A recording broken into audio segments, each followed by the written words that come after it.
Next up is gradient and/or slope. So the simple idea here is slope is the rate of elevation decline from the headwaters or the origin of a river to the mouth, its final destination.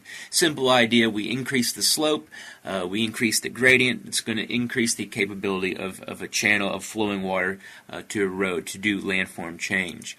So some examples, deforestation in the headwater regions, one of the things as we think about trees, what they do is they do a good job of holding the sediment in. When you remove those trees, you allow much more erosive capabilities to go to work, whether it be flowing water, simply the atmospheric influences. And so what that does is then that leads to issues downstream as areas are going to be more likely to flood. So one of the things is we see rivers. If rivers go through multiple countries, the decisions made in one country definitely can affect those downstream in another country.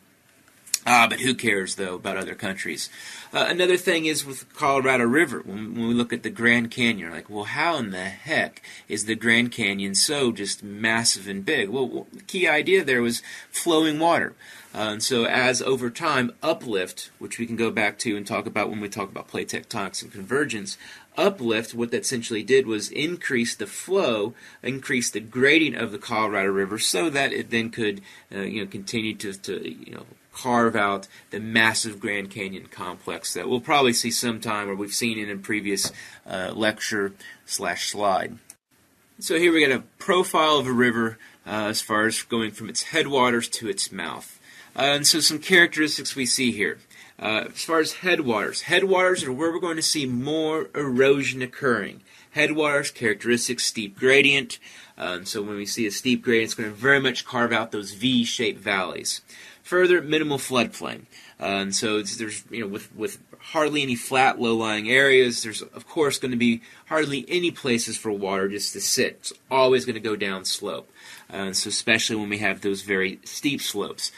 Further, if we think about, where do we go to go whitewater rafting? We don't go to Indiana. But wait, we got tons of rivers in Indiana. Well, where do you go? You go, of course, where you have those steeper slopes that are going to have much faster flow, and of course, a more thrilling, more adventurous ride. Characteristics we also got going on here, so we can go back and think about sediment size. Once again, going from smallest to largest. And so our largest sediments, our rocks, our boulders, are going to be found more up closer to the headwaters. As that stream gradient starts to lessen, as it starts to flatten out, of course the flow of water is going to decrease. And as that flow of water decreases, the capabilities of the sediments that can be carried, or the heavier stuff can't get carried any further. So we can kind of see how that's showcased by the gray circles here towards the middle. So there's going to be the heavier sediments. And eventually we get to the end of the general profile of a river is where we're going to have more deposition. We're going to have more sediment being laid down and actually deposited. So this kind of gives us an idea of where we would find erosion and where we would find deposition. So like I said, erosion is going to be more found at the headwaters, of course, for the various reasons mentioned in the yellow box, whereas deposition, as we'll learn here in the future slides, is going to be more found at the end of the general profile of a river. And so I highlight here the larger rocks, the larger boulders, gravel that we'd find at the bottom of a steep slope as we look at it more in depth in reality on the following slide. So obviously, very steep slope. We can, if we can imagine where we're going to see this, probably more in an upland mountainous area. But what you can still nonetheless see on the bottom right-hand side, especially, is the larger boulders, larger rocks that have been transported and deposited right here. And one of the things is as this stream starts to flatten out, it loses its erosive capabilities and becomes more of a depositor.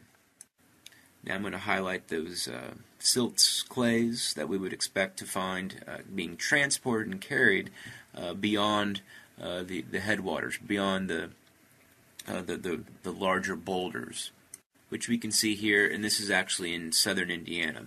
So this is an image from southern Indiana, and we can actually see the discoloration of the surface of the water, and that's essentially what we see there is the collection of sediments from the steep slopes on both sides flowing down into this little stream.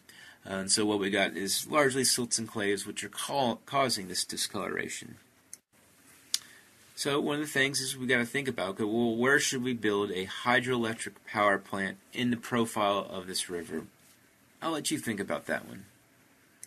Now we see our good friend, the Colorado River. Of course, the Colorado River, as the name implies, originates in Colorado and works its way through Arizona. And so one of the things is millions and millions of years of erosion, for the most part from flowing water, has created this canyon up to a mile deep and 17 miles wide in certain parts, and actually can be viewed from space. So the Colorado River, which today, it looks like it's just a little trickle. But one of the things is over time, like I said, millions and millions of years, flowing water has carved out very much this, clean V-shaped valley, which you can clearly see. So the canyons here are created from the flowing water from places further up upstream, like I said, Colorado, Utah, places north or upstream from this image here. If we can zoom out, now we can really see how over time those millions and millions of years of flowing water through this area has carved out the dramatic canyon scene that we can see here. And so one of the things is we can kind of see the idea of how streams flow into bigger streams. And so you can see that a ton of these V-shaped valleys on both sides, but of course you can see that clear one that follows the current path of the Colorado River. So over time, as the river carves out deeper and deeper and deeper into this canyon area, what it does is it carves deeper into this rock, exposing these various layers. And so over time, what you can do is you can look back and see the layers from the bottom, the oldest, to the top of the canyon walls, the youngest. And so what that does is kind of gives this reconstruction of millions and millions of years of time to be able to understand better as far as where was this area, how has this area changed. And so a lot of times when we come back to understanding, how do people know what things were like 6 million, 7 million years ago? Well, a lot of it can be just revealed here in these different layers showcasing historical eras. And on that previous slide, those historical eras, I'm talking about historical geological eras, not human eras. All right, what we got here is another way we can kind of reconstruct and kind of understand, well, how in the heck is this area that's bone dry, in which it hardly gets any rain, and you can see the Colorado River today, it's just a little trickle. How in the heck has this caused and carved out such a massive structure? Well, key to understanding that is, it hasn't always been that way. It's not always been super dry here. If we can go back to the most recent ice age, for example, so about 10 to 12,000 years ago, we had these massive chunks of ice that were found in the Rockies. Well, these massive chunks of ice, we'll talk about this later, in places about a mile thick from surface up, so just think a mile thick sheet of ice. Well, eventually what happens is, of course, we get melting.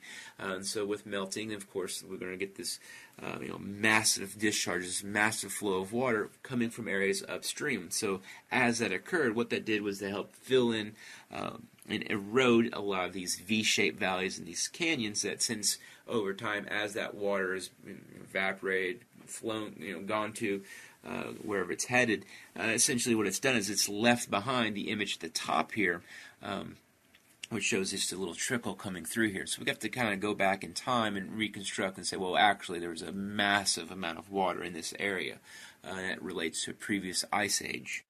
And so now we're going to once again look at the general profile of a stream. So this is a cross-section from one side to the other. And so what we can see here is we can see very much a V shape. That's what I'm showcasing here, the V shape profile. And that what that red dot illustrates is the red dot is where we would expect to find maximum velocity, or the fastest flow of a river. So the fastest flow of a river typically is at the center, near the surface, not at the top, but near the surface, but it's always above the deepest part of the channel. And so here we can see those various things. And so the deepest part of the channel, at the center, near the surface. And so why not at the surface? Because you got friction. At the top of the surface, you get friction with the the overlying air, and so it's going to cause a slower flow, less velocity at the surface due to friction. But just below that, where that red dot is where we expect to find the fastest flow.